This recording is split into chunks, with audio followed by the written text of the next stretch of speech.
Everybody's talking about the Epstein files, the email, the blackmail, the powerful men who visited the island, but nobody's asking the real questions.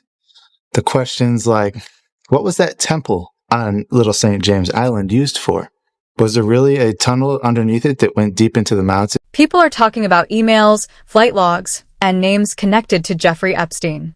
But there's one detail that often gets overlooked: the unusual structure on his private island. Visible in photos, satellite imagery, and drone footage, that building, often referred to as a temple, has raised more questions than answers. The Jeffrey Epstein story is a story of power, control, and potentially ancient religion. And that's what we're going to get into today, because we got a look into the Jeffrey Epstein cathedral that is on his island, okay, for the first time. And I watched James O'Keefe cover this, and I watched this video, and I saw what's inside of that temple. Ancient religion isn't something most people associate with Epstein, yet some interpretations try to connect the structure to older belief systems. Around the same time, filmmaker Mel Gibson was reportedly working on a large-scale project exploring early religious texts, some outside the traditional Western canon, drawing attention to writings preserved in places like Ethiopia that describe symbolic architecture and spiritual themes. What if Epstein's Island wasn't just about SA or ST, okay? But what if it was actually a gateway into the spiritual, a gateway into another dimension? This leads into a bigger question, not just what that structure was, but why similar ideas appear in ancient texts. Gibson's earlier film, The Passion of the Christ, was known for its raw and uncompromising depiction of biblical events. His upcoming project, often referred to as The Resurrection of the Christ, has been described as exploring deeper spiritual themes, including concepts some believe were removed or excluded from mainstream religious teachings. Missionaries from Syria went down to what then was referred to as the Kingdom of Aksum, and they brought with them a whole host of literature. One of those texts is the Book of Enoch, which isn't included in most modern Bibles, but is preserved within the Ethiopian Orthodox Church tradition.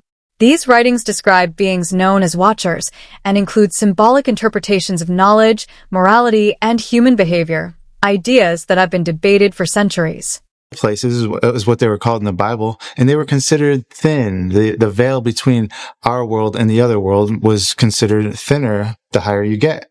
So generally in the Old Testament and in the ancient times, occultists and people doing rituals and people trying to contact the other side would choose the highest place, the high place, to conduct their rituals so that their ritual would be a success.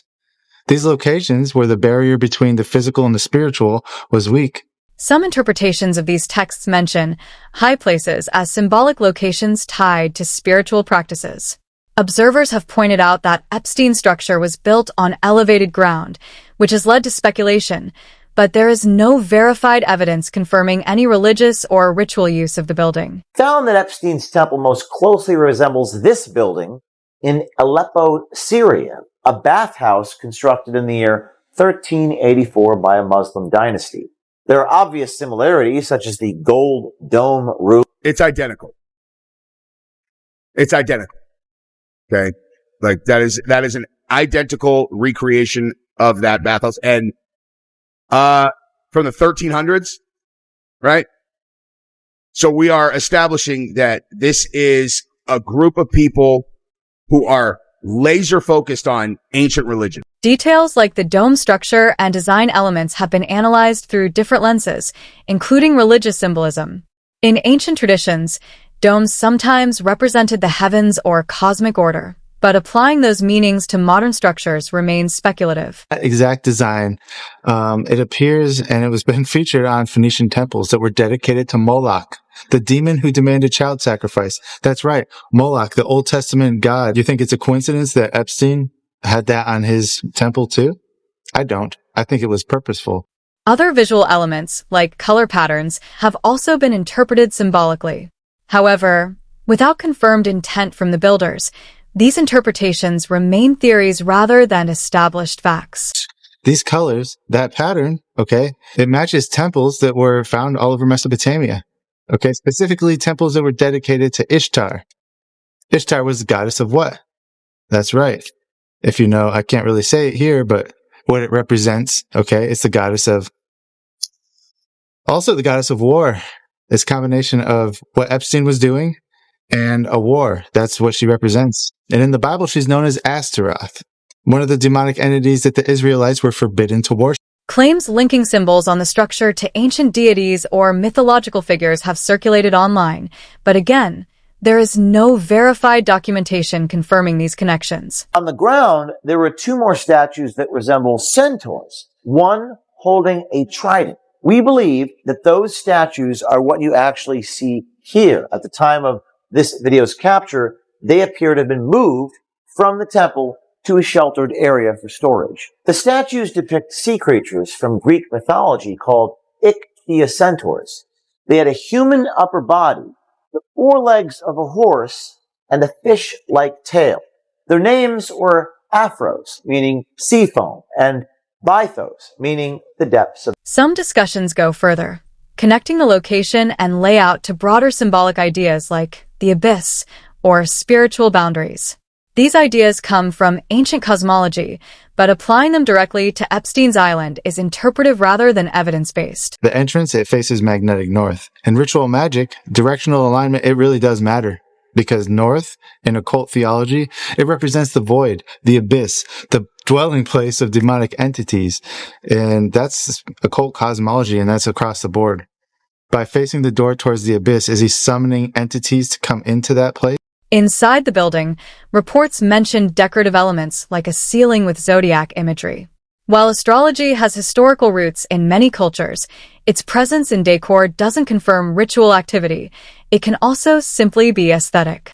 Because it wasn't designed for humans, basically.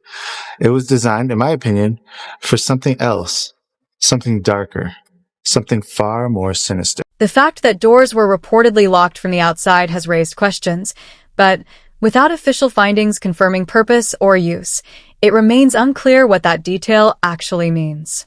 The body of Moloch was hollow, divided into 7 compartments. In one, which they put flour. In the 2nd through 6th, they put animals.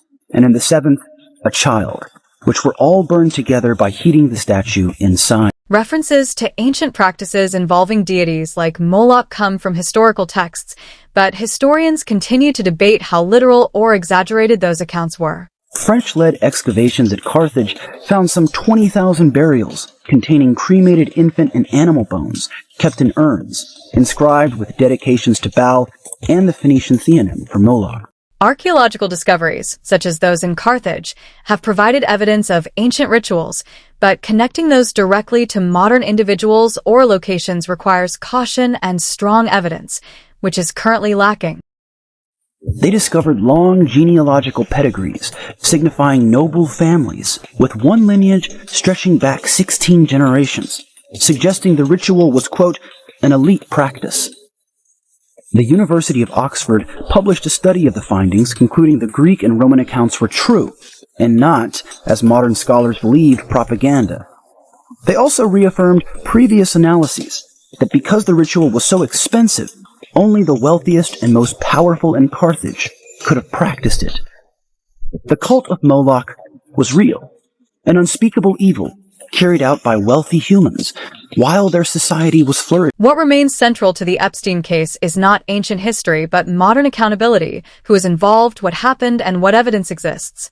That's where investigations and verified reporting focus. Dear Tony, I am so looking forward to the spirit cooking dinner at my place. Public figures like Marina Abramovic have been pulled into online speculation due to misunderstood or taken out of context references, such as spirit cooking, which in her work is a form of performance art rather than literal ritual practice. A male child of perfect innocence and high intelligence is the most satisfactory and suitable victim. The bloody sacrifice, though more dangerous, is more efficacious, and for nearly all purposes, human sacrifice is the best. Historically, figures like Aleister Crowley wrote about symbolic rituals, but modern interpretations often exaggerate or misrepresent these ideas when applied to current events. This is an exhibit that she did explaining it, and this is written in pig's blood on a wall, okay? This is in the New York Times, for the record, okay? Just so we're clear on where I'm sourcing this, New York Times, okay? Like, I want to actually just put that on the screen so there's no one trying to act like I'm doing any conspiracy theory stuff. This is in the New York Times. All right. So this is the spirit cooking. It says, again, and spirit cooking is a fertility ritual. The repetition of similar themes, power, secrecy, influence, across different eras can make connections feel compelling, but patterns alone don't confirm a coordinated system without evidence. Most cultures worldwide, according to mainstream history, have histories of human sacrifices. I mean, look, you have Sumeria, Babylon, Egypt, Canaan, Greece, Rome, different names, same entities. Ancient texts like the Book of Enoch explore moral and spiritual corruption through symbolic narratives.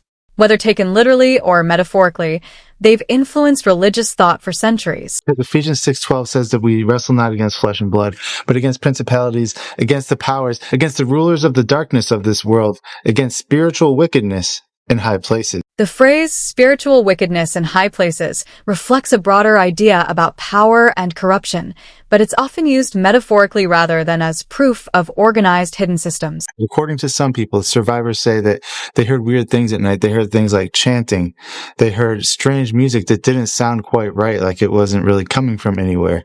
They talk about symbols that were carved into stones, underground tunnels, and elevators that went down inside that hilltop. Statements attributed to Epstein in interviews and reports paint a disturbing picture of his worldview, but interpretations about belief systems or ideology remain speculative. He orders how many gallons?